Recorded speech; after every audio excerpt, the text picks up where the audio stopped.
안녕하세요. 우리는 결국 행복한 삶을 위해 많은 노력과 희생을 하는데 그 행복한 삶에 대해 각각의 철학자들은 어떻게 이야기했는지 알아봐요. 아리스토텔레스는 인간의 삶에서 행복이란 가장 근본적이고 궁극적인 목표라고 이야기했습니다. 그는 행복을 단순히 감각적인 쾌락이나 외적인 성공으로 보지 않았습니다. 오히려 그것은 우리의 본성에 따라 살아가며 잠재력을 최대한 실현하는 과정에서 얻을 수 있는 깊고 지속적인 상태라고 했습니다. 아리스토텔레스는 이를 에우다이모니아라는 단어로 표현했는데, 이 단어는 단순한 기쁨이나 즐거움이 아니라 잘 사는 것, 삶의 충만함을 의미합니다. 그가 보기에 행복은 단순히 어떤 결과물이 아니라 우리가 살아가는 방식 그 자체에서 비롯됩니다. 아리스토텔레스는 행복을 덕과 깊이 연결지었습니다. 그는 덕을 탁월함으로 정의했으며, 이는 단순히 도덕적으로 올바르게 행동하는 것만을 의미하지는 않습니다. 인간은 본성적으로 이성적 존재로 설계되었기에 이성을 활용해 자신의 행동과 선택을 조율하고 균형 잡힌 삶을 살아갈 때 덕을 실천한다고 보았습니다. 그가 강조한 덕에는 용기, 절제, 정의, 지혜 등이 포함되며 이 모든 것은 단순히 선천적으로 주어지는 것이 아니라 삶 속에서 반복적인 실천을 통해 형성됩니다. 아리스토텔레스는 이러한 덕이 일종의 습관이라고 보았으며 우리는 이를 지속적으로 연습함으로써 탁월함에 도달할 수 있다고 말했습니다. 행복의 실현은 우리에게 주어진 여러 선택 속에서 중용을 유지하는 것과도 밀접한 관련이 있습니다. 중용은 극단을 피하고 적절한 균형을 찾는 것을 의미합니다. 예를 들어 용기를 덕으로 삼는다면 그것은 무모함과 비겁함이라는 두 극단 사이에서 적절한 행동을 취하는 것을 뜻합니다. 마찬가지로 절제는 지나친 쾌락 추구와 지나친 억제 사이의 균형을 말합니다. 아리스토텔레스는 인간이 이러한 중용을 찾기 위해 스스로 판단하고 이성적으로 행동해야 한다고 보았습니다. 이 과정은 단순히 규칙을 따르는 것이 아니라 매 순간 자신이 처한 상황과 맥락을 고려하여 가장 적합한 결정을 내리는 능력을 요구합니다. 아리스토텔레스에게 행복은 개인의 고립된 상태에서 이루어지는 것이 아니라 사회적 맥락 속에서 이루어집니다. 그는 인간을 사회적 동물이라고 부르며 우리가 다른 사람들과의 관계 속에서 성장하고 의미를 발견한다고 보았습니다. 행복한 삶은 개인적인 만족뿐 아니라 공동체와 조화를 이루는 삶이어야 한다고 주장했습니다. 이를 위해 그는 정의와 같은 사회적 덕목을 강조하며 개인의 이익이 아닌 공공의 선을 추구하는 삶을 이상으로 제시했습니다. 특히 그는 진정한 행복은 우리가 자신뿐만 아니라 타인의 행복에 기여하는 방식에서도 발견된다고 말했습니다. 또한 아리스토텔레스는 단순히 물질적 부나 외적인 성공이 행복의 조건이 될 수 없다고 보았습니다. 물론 그는 기본적인 필요가 충족되지 않으면 행복을 누리기 어렵다는 현실도 인정했습니다. 예컨대 최소한의 경제적 안정과 건강은 행복한 삶을 위한 토대가 될 수 있습니다. 그러나 그는 이런 외적인 조건만으로는 진정한 행복에 도달할 수 없으며 내적인 덕과 삶의 태도가 무엇보다 중요하다고 역설했습니다. 외적인 요소는 우리 삶에 영향을 미칠 수 있지만 결국 그것을 어떻게 받아들이고 활용하는지는 우리의 덕과 이성적 판단에 달려 있다고 보았습니다. 그렇다면 아리스토텔레스가 말하는 행복은 실제로 어떻게 실현될 수 있을까요? 그는 행복이 단순히 결과적으로 주어지는 것이 아니라 일종의 여정이라고 말했습니다. 우리의 매일의 행동과 선택 속에서 덕을 실천하고 이를 통해 조금씩 더 나은 사람이 되어가는 과정이 바로 행복의 실현입니다. 이 과정은 쉽지 않으며 끊임없는 자기 성찰과 노력을 요구합니다. 그러나 이러한 여정 자체가 우리에게 깊은 만족과 충만함을 가져다 준다고 그는 믿었습니다. 행복은 특정 시점에서 달성하고 끝나는 것이 아니라 지속적으로 이루어 나가는 상태에 가깝습니다. 아리스토텔레스의 행복론은 현대에도 많은 교훈을 줍니다. 우리는 종종 쾌락과 물질적 성공을 행복의 척도로 삼곤 하지만 이러한 외적인 요소는 일시적이고 변덕스러운 경우가 많습니다. 반면 덕을 실천하고 자신의 본성에 맞게 살아가는 삶은 보다 깊고 지속적인 행복을 가져다 줄 수 있습니다. 그의 가르침은 우리가 삶에서 더 큰 의미를 찾고 자신의 잠재력을 최대한 실현하며 타인과 조화를 이루는 방식으로 살아가도록 격려합니다. 결국 아리스토텔레스는 행복을 단순한 감정의 상태로 보지 않았습니다. 그것은 우리의 삶 전체를 아우르는 존재 방식이며 덕과 이성을 통해 이루어지는 것입니다. 그는 우리에게 우리의 본성을 이해하고 이를 실현하기 위해 노력하며 매 순간 중용을 찾으라고 조언합니다. 이러한 철학은 오늘날 우리가 직면하는 많은 문제에도 여전히 적용될 수 있으며 우리 각자가 행복한 삶을 설계하는 데 강력한 나침반 역할을 할 수 있습니다. 그리고 에피쿠로스는 인간의 삶에서 행복을 가장 중요한 목표로 보았으며 그 행복은 고통의 부재와 마음의 평온, 즉 아타락시아에서 온다고 주장했습니다. 그는 쾌락주의 철학자로 알려져 있지만 그의 쾌락에 대한 개념은 단순히 감각적인 만족이나 물질적 풍요를 추구하는 것이 아니라 정신적 평화와 균형 잡힌 삶을 강조하는 데 초점이 맞춰져 있었습니다. 에피쿠로스가 말하는 쾌락은 일시적인 자극이나 욕망을 충족시키는 것이 아니라 오히려 불필요한 욕망을 줄이고 단순한 삶 속에서 참된 만족과 행복을 찾는 것을 의미합니다. 그는 인간의 삶에서 가장 큰 장애물이 두려움과 불안이라고 보았으며 이를 극복하기 위해 지혜로운 판단과 철학적 성찰이 필요하다고 강조했습니다. 에피쿠로스는 인간의 욕망을 세 가지로 나누어 설명했습니다. 첫 번째는 자연적이고 필수적인 욕망으로 이는 음식, 물, 잠, 그리고 안전한 삶과 같은 기본적인 생존을 위한 것들입니다. 이러한 욕망은 충족되어야만 인간이 건강하고 안정적인 삶을 살 수 있다고 그는 보았습니다. 두 번째는 자연적이지만 필수적이지 않은 욕망으로 맛있는 음식이나 미적 즐거움 같은 것들입니다. 이는 꼭 필요한 것은 아니지만 삶을 더 풍요롭게 만들 수 있습니다. 마지막으로는 자연적이지도 필수적이지도 않은 욕망으로 부, 명예, 권력, 사치품과 같은 것들입니다. 에피쿠로스는 이러한 종류의 욕망이 인간에게 가장 큰 불행을 가져온다고 보았습니다. 그는 이 욕망들이 끝없이 확장되며 결코 만족될 수 없기 때문에 이를 줄이고 피해야 한다고 충고했습니다. 인간이 이러한 욕망을 줄이고 자연적이고 필수적인 욕망만을 충족시키는 삶을 살 때 비로소 평온을 얻을 수 있다고 믿었습니다. 또한 그는 죽음과 신에 대한 두려움이 인간을 괴롭히는 주요 원인 중 하나라고 보았습니다. 죽음에 대해 그는 죽음은 살아있는 사람에게는 아무런 의미가 없고 죽은 사람에게는 경험될 수 없는 것이기 때문에 두려워할 필요가 없다고 말했습니다. 그는 죽음을 단순히 의식의 부재 상태로 보았으며 죽음에 대한 두려움을 내려놓는 것이 평온한 삶을 위한 중요한 단계라고 보았습니다. 신에 대해서도 그는 인간의 삶에 직접적으로 영향을 미치는 존재로 보지 않았습니다. 그는 신이 존재한다면 완전하고 행복한 존재일 것이며 그러한 신이 인간의 삶에 간섭할 이유가 없다고 주장했습니다. 따라서 그는 종교적 두려움에서 벗어나 자유롭게 살아가는 것이 중요하다고 강조했습니다. 에피쿠로스는 친구와의 우정이 행복한 삶에서 중요한 역할을 한다고 보았습니다. 그는 진정한 행복은 다른 사람들과의 따뜻한 관계 속에서 발견될 수 있다고 믿었습니다. 친구는 삶의 고난을 함께 나누고 기쁨을 더 크게 만들어줄 수 있는 존재로 여겨졌습니다. 그는 심지어 친구와 함께하는 삶이 외적인 부나 명예보다 더 큰 행복을 가져다 줄 수 있다고 보았습니다. 그의 공동체 생활은 이러한 철학을 실천한 좋은 예로 그는 자신의 제자들과 함께 단순한 생활을 하며 철학을 나누는 삶을 살았습니다. 이러한 삶은 물질적 풍요와는 거리가 멀었지만 내면의 평화와 공동체적 유대를 통해 행복을 실현할 수 있는 방법을 보여주었습니다. 그의 철학은 또한 단순하고 자족적인 삶의 중요성을 강조합니다. 그는 인간이 필요한 것을 만족시키는데 만족할 줄 알면 더 이상 외적인 것들에 의존하지 않고도 행복할 수 있다고 보았습니다. 그는 지나친 소비와 욕망을 줄이고 자연이 주는 것에 감사하는 삶을 살 것을 권장했습니다. 이렇게 하면 우리는 불필요한 갈등과 불안을 피하고 내면의 평온을 얻을 수 있습니다. 그는 자신의 철학적 이상을 실천하며 소박한 식사를 하고 자연 속에서 명상을 하며 제자들과 지적인 대화를 나누는 삶을 살았습니다. 이러한 삶은 그의 철학이 단순히 이론에 머물지 않고 실제로 실천 가능한 것이었음을 보여줍니다. 그는 또한 철학의 역할에 대해 깊은 신념을 가지고 있었습니다.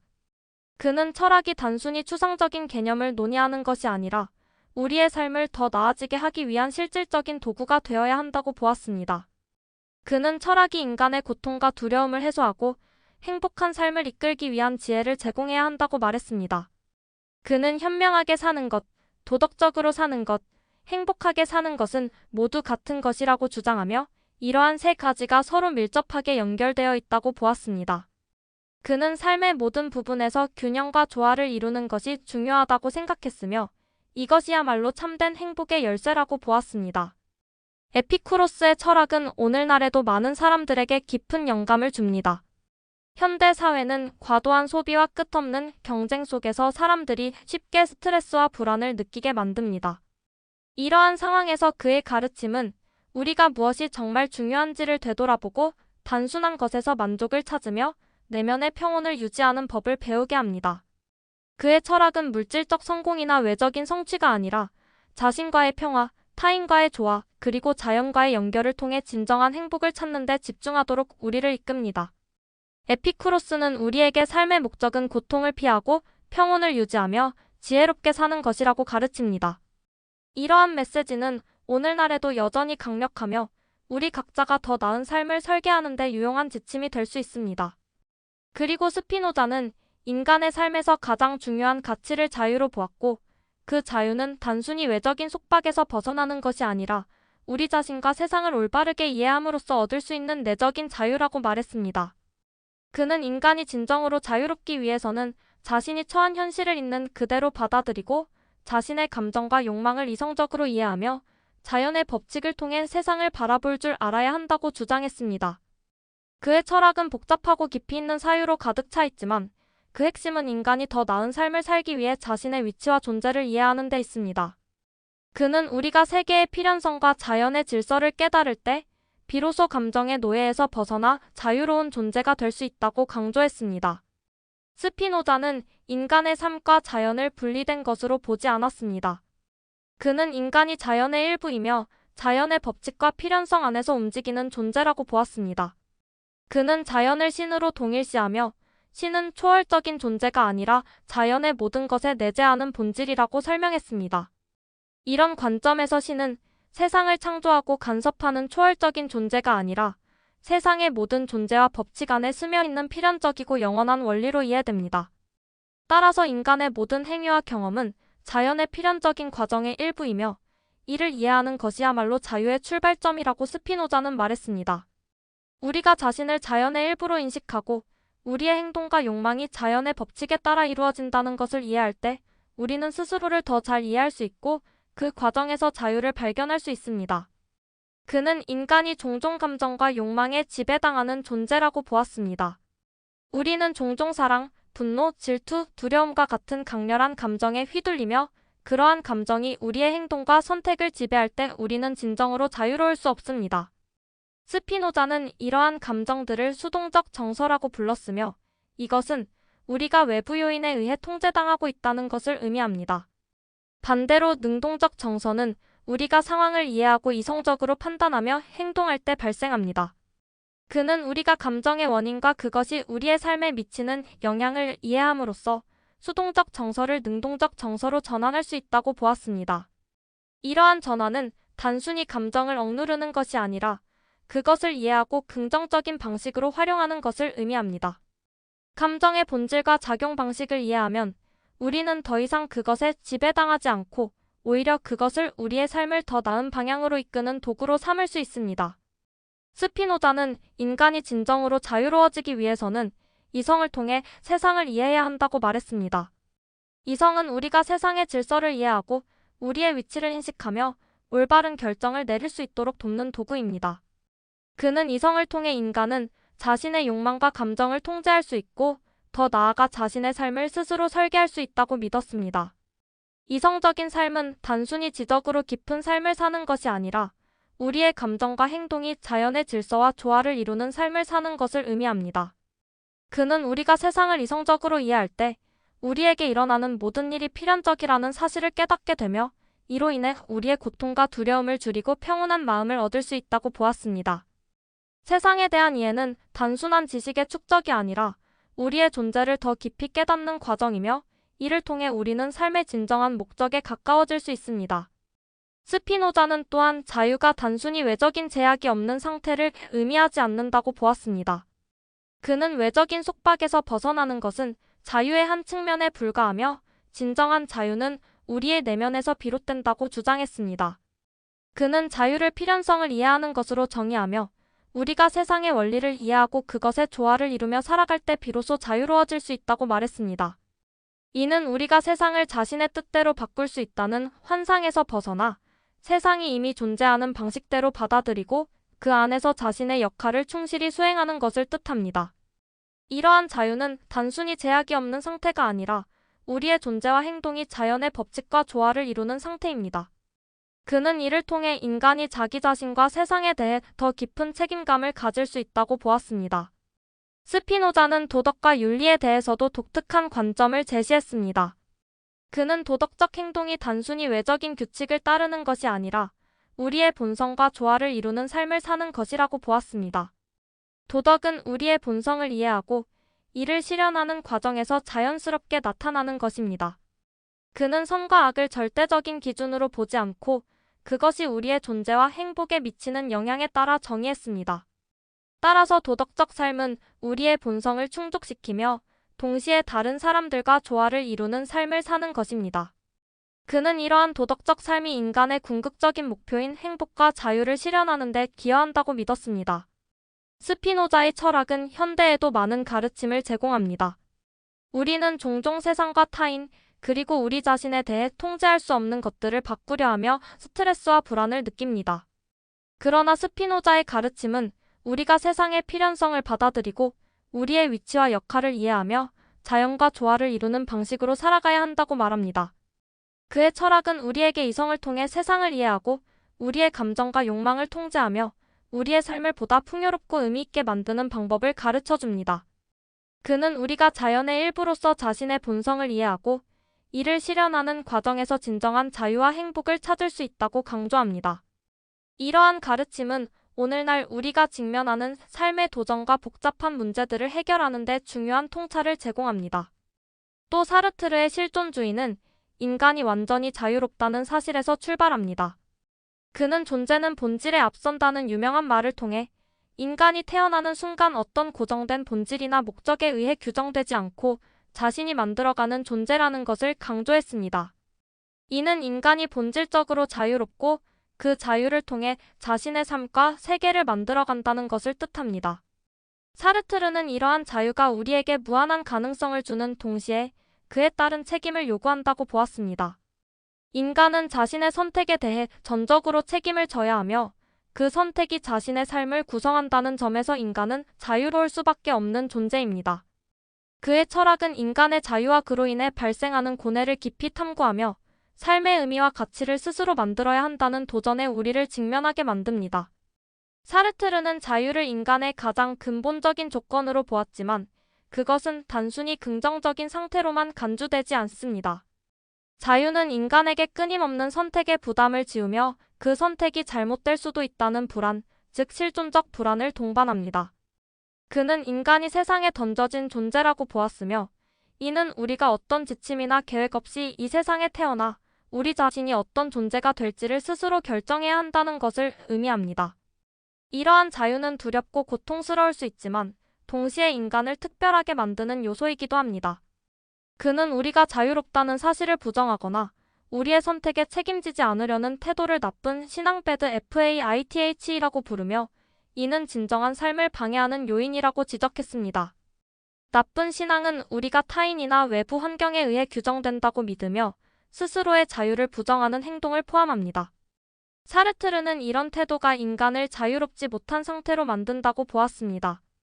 사르트르의 실존주의는 타인과의 관계에서도 중요한 의미를 가집니다. 그는 타인은 지옥이다라는 말로 잘 알려져 있는데 이 문장은 타인이 우리의 자유를 제한하거나 우리의 존재를 규정하려는 방식으로 작용할 수 있다는 점을 지적합니다. 그러나 이 말은 단순히 타인이 나쁘다는 뜻이 아니라 우리의 자유가 타인의 시선과 끊임없이 교차하는 관계 속에서 복잡하게 작용한다는 것을 의미합니다. 타인은 우리의 존재를 비추는 거울처럼 작용하며 우리는 그 시선을 통해 자신을 새롭게 인식하게 됩니다. 이 과정에서 우리는 자신의 자유와 타인의 자유 사이의 긴장을 경험하게 되며 이는 인간관계의 본질적인 딜레마를 보여줍니다. 그러나 사르트르는 타인의 시선에서 완전히 벗어날 수는 없다고 보았으며 오히려 이러한 긴장 속에서 자신의 자유를 더 깊이 이해하고 타인의 자유를 존중하는 방식으로 관계를 형성해야 한다고 주장했습니다. 사르트르는 인간이 자신의 존재를 창조하는 방식에 대해 이야기하면서 우리 삶의 본질은 행동을 통해 드러난다고 강조했습니다. 그는 우리가 어떤 상황에서 어떤 선택을 하느냐가 우리의 존재를 결정한다고 보았으며, 우리의 선택은 단순히 개인적인 차원에 그치지 않고 모든 인간을 위한 선택으로 작용한다고 말했습니다. 이는 우리가 어떤 가치를 선택하고 어떤 삶의 방식을 살아가느냐가 우리의 삶뿐만 아니라 인간 전체에 영향을 미친다는 것을 의미합니다. 예를 들어, 우리가 정직을 선택한다면 우리는 정직이 인간에게 중요한 가치라는 것을 인정하고 그것을 모든 사람에게 적용되는 보편적 원리로 만든다는 것입니다. 이런 점에서 사르트르는 우리의 선택이 윤리적인 책임을 동반한다고 보았으며, 자유는 단순한 권리가 아니라 우리가 어떻게 살아갈지를 끊임없이 고민해야 하는 의무라고 말했습니다. 사르트르는 실존주의를 통해 신의 존재에 의존하지 않고도 인간이 의미 있는 삶을 살아갈 수 있는 방법을 탐구했습니다. 그는 신이 존재하지 않는다면 인간은 스스로 자신의 삶의 의미와 가치를 창조해야 한다고 보았습니다. 이는 인간이 절대적인 기준이나 목적에 기대지 않고 자신의 선택과 행동을 통해 의미를 만들어야 한다는 것을 뜻합니다. 이러한 관점에서 그는 실존주의를 인간주의라고 부르기도 했으며, 이는 인간이 자신의 삶을 스스로 책임지고 자신의 존재를 적극적으로 창조해 나가야 한다는 점을 강조합니다. 그는 우리가 삶의 의미를 찾는 데 있어 외부의 권위나 초월적인 존재에 의존하지 않고 우리의 경험과 선택을 통해 의미를 발견해야 한다고 주장했습니다. 사르트르의 철학은 현대 사회에서 많은 교훈을 제공합니다. 우리는 종종 외부의 기준이나 사회적 기대에 따라 자신의 삶을 설계하려는 경향이 있지만, 사르트르는 그러한 태도가 우리의 자유를 부정하는 것이라고 말합니다. 그는 우리가 스스로의 선택을 통해 자신의 삶을 만들어가야 한다고 강조하며, 우리의 존재가 단순히 주어진 것이 아니라 끊임없이 만들어가는 과정이라는 점을 상기시킵니다. 그의 철학은 우리가 선택의 무게를 두려워하지 않고 그 선택을 통해 더 의미 있고 자유로운 삶을 살아가도록 도와줍니다. 그는 인간이 비록 불완전하고 고뇌 속에서 살아가지만 그 안에서도 자신의 존재를 창조하는 강력한 능력을 가지고 있다고 믿었습니다. 결국 사르트르의 실존주의는 인간이 자신의 삶을 어떻게 살아가야 할지를 고민하는 철학입니다. 그것은 우리의 자유를 자각하고 그 자유를 책임있게 활용하며 자신의 삶과 세계를 스스로 만들어가는 과정에서 참된 의미를 발견하는 것을 목표로 합니다. 그의 철학은 인간이 자신의 가능성을 깨닫고 자신의 선택을 통해 삶의 목적과 가치를 창조하는 데 필요한 용기를 북돋아 줍니다. 이러한 관점은 오늘날 우리가 직면하는 삶의 불확실성과 복잡성 속에서도 우리가 주체적으로 자신의 길을 개척할 수 있다는 희망과 자신감을 제공합니다. 마지막으로 불교에서 말하는 해탈은 인간이 삶 속에서 경험하는 고통과 번뇌에서 벗어나는 상태를 의미합니다. 그것은 단순히 육체적 고통이나 외적인 문제를 해결하는 것을 넘어서 마음속에서 일어나는 집착과 욕망으로부터의 완전한 자유를 추구하는 것입니다.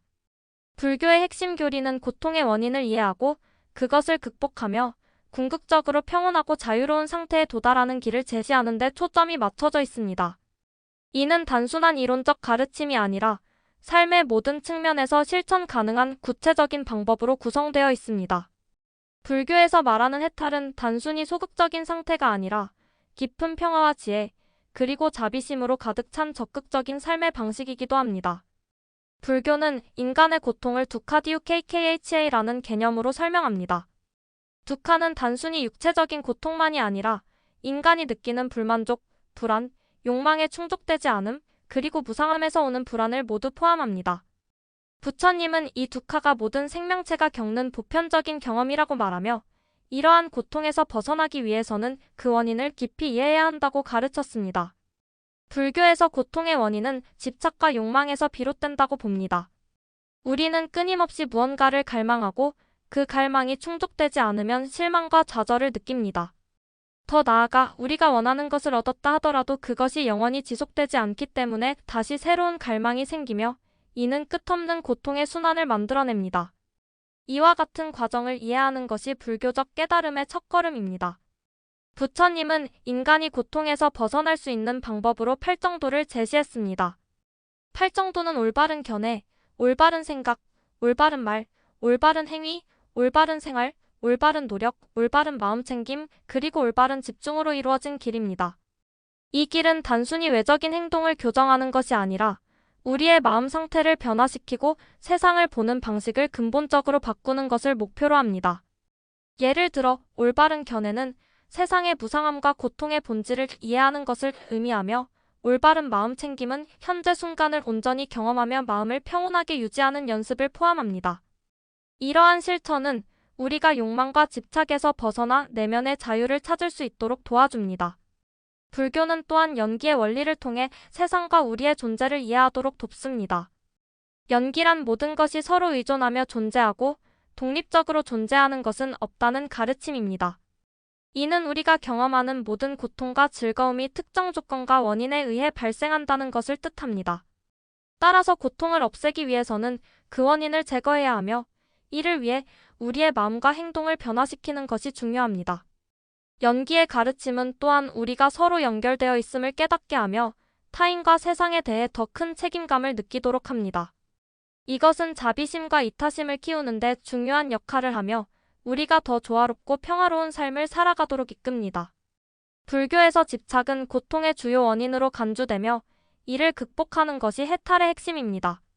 집착은 우리가 어떤 대상이나 사람 또는 개념에 대해 지나치게 애착을 가지며 그것이 사라지거나 변화할 때 고통을 느끼게 되는 상태를 말합니다.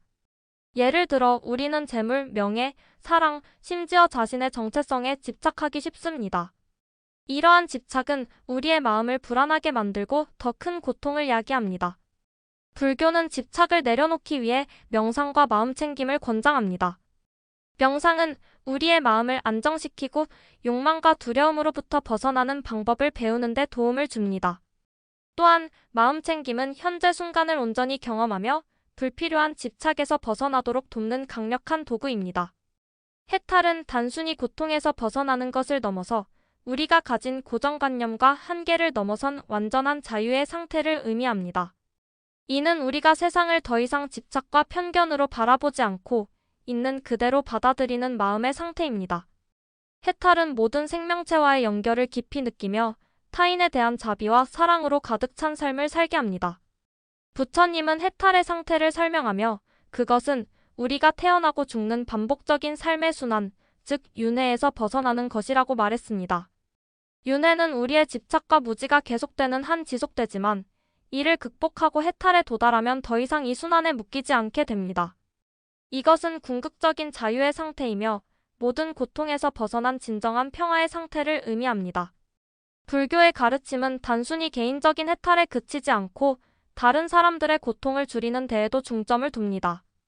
불교는 개인의 행복이 타인의 행복과 분리될 수 없다고 가르치며 우리가 다른 사람들을 돕고 그들과 조화를 이루는 삶을 살 때 진정한 행복을 경험할 수 있다고 말합니다. 자비와 연민은 불교 실천의 핵심이며 우리는 이를 통해 세상과 더 깊은 연결을 경험할 수 있습니다. 이러한 가르침은 우리가 단순히 자신의 고통을 극복하는 것을 넘어 다른 사람들과 함께 더 나은 세상을 만들어가는 데 기여하도록 이끕니다. 현대 사회에서 불교의 가르침은 여전히 유효하며 많은 사람들이 불교적 실천을 통해 삶의 스트레스와 불안을 극복하고 내면의 평화를 찾고 있습니다. 우리는 물질적 풍요와 기술적 진보 속에서도 여전히 불안과 고통을 느끼며 더 큰 만족과 의미를 찾기 위해 노력합니다. 불교는 이러한 갈망에 대한 답을 제시하며 우리가 현재 순간을 더 깊이 이해하고 불필요한 욕망과 집착을 내려놓으며 더 단순하고 조화로운 삶을 살도록 도와줍니다. 그것은 단순히 종교적 신념을 요구하지 않고 누구나 실천할 수 있는 보편적인 가르침으로 우리의 삶을 더 풍요롭고 의미 있게 만드는 데 기여합니다. 결국 삶에서 중요한 것은 균형과 조화를 이루는 것입니다. 이는 단순히 외적으로 안정된 상태를 뜻하는 것이 아니라 우리의 내면, 관계, 그리고 우리가 속한 세상과의 관계에서 모든 것이 서로 어우러져 자연스러운 흐름을 만들어내는 상태를 의미합니다. 균형과 조화는 철학적, 심리적, 실천적인 차원에서 모두 중요한 개념으로 개인의 삶을 풍요롭게 만들고 공동체를 건강하게 유지하는 데 핵심적인 역할을 합니다. 인간은 본질적으로 다양한 욕망과 필요를 가진 복합적인 존재입니다.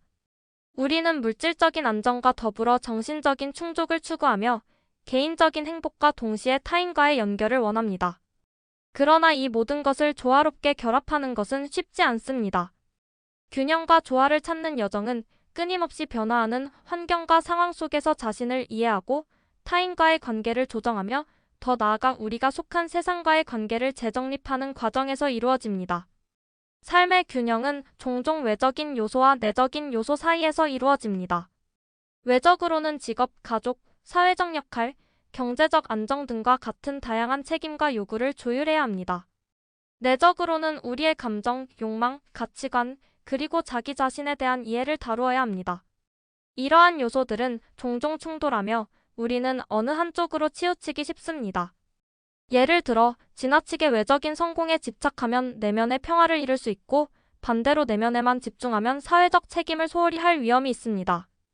균형은 이 두 가지를 적절히 조화롭게 유지하는 데 있습니다. 우리는 외적인 목표를 달성하면서도 내면의 가치와 평화를 잃지 않도록 노력해야 합니다. 이는 우리의 삶에서 우선순위를 명확히 하고 현재 상황에 따라 적절히 조율하는 능력을 필요로 합니다. 조화는 균형을 넘어서는 개념으로 서로 다른 요소들이 단순히 균등하게 나뉘는 것이 아니라 각자의 역할과 기능을 다하면서도 전체적으로 어우러지는 상태를 말합니다. 이는 자연의 원리에서도 잘 드러납니다.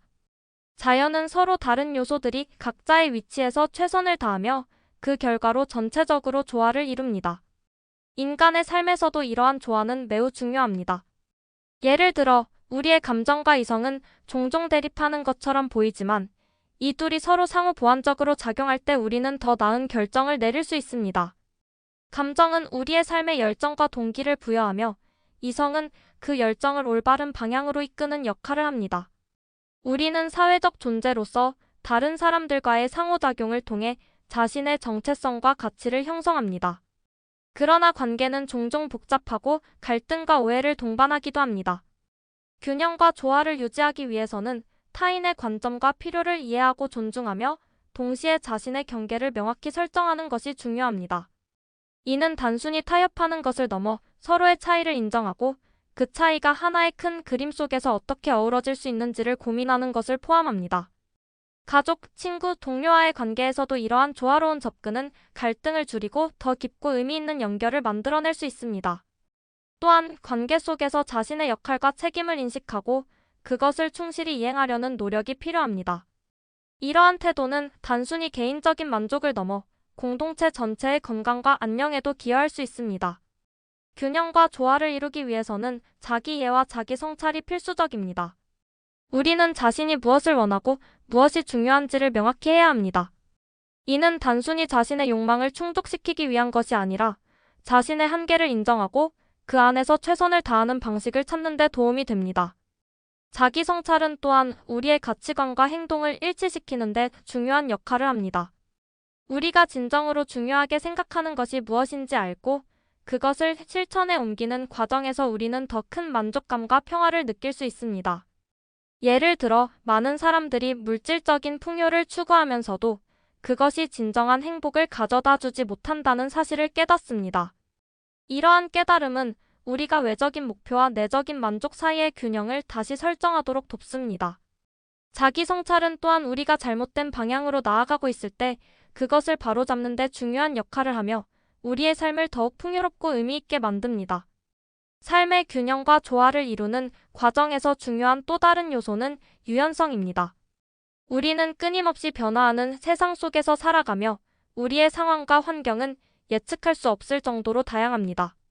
이러한 변화 속에서 고정된 방식으로 살아가려 하면 우리는 쉽게 스트레스와 좌절을 경험할 수 있습니다. 유연성은 변화에 적응하고 새로운 상황에 맞는 방법을 찾는 능력을 의미합니다. 이는 단순히 외부의 요구에 순응하는 것이 아니라 우리의 내면과 외면의 조화를 유지하면서 변화에 능동적으로 대처하는 것을 포함합니다. 유연성은 또한 우리가 실패를 받아들이고 그것을 배움의 기회로 삼는 데 중요한 역할을 합니다. 실패는 우리의 삶에서 필연적으로 발생하는 요소이며 이를 어떻게 다루느냐에 따라 우리의 성장과 발전이 달라질 수 있습니다. 결국 균형과 조화는 단순히 어떤 상태에 도달하는 것을 넘어 끊임없이 유지하고 조율해야 하는 과정입니다. 이는 우리가 매 순간 선택하고 그 선택의 결과를 수용하며 필요에 따라 방향을 조정하는 삶의 방식입니다. 균형과 조화를 이루는 삶은 완벽할 필요가 없습니다. 오히려 그것은 우리의 불완전함을 인정하고 그 안에서 최선을 다하는 태도를 요구합니다. 이는 우리가 자신의 삶을 온전히 받아들이고 타인과 세상과의 관계에서 더 깊은 의미를 발견하도록 도와줍니다. 균형과 조화를 이루는 과정은 우리를 더 강하고 더 지혜롭게 만들며 삶의 어려움 속에서도 평온과 만족을 찾을 수 있는 힘을 줍니다. 이러한 삶의 방식은 궁극적으로 우리를 더 행복하고 충만한 존재로 만들어줄 것입니다. 감사합니다. 마찬가지로 개인과 사회, 물질과 정신, 자유와 책임 간의 관계에서도 이러한 조화가 이루어질 때 우리는 더 충만하고 만족스러운 삶을 살 수 있습니다. 균형과 조화는 또한 우리의 관계 속에서 중요한 역할을 합니다. 구독과 좋아요를 눌러주시면 더 유익한 정보와 볼거리 제작에 큰 힘이 됩니다.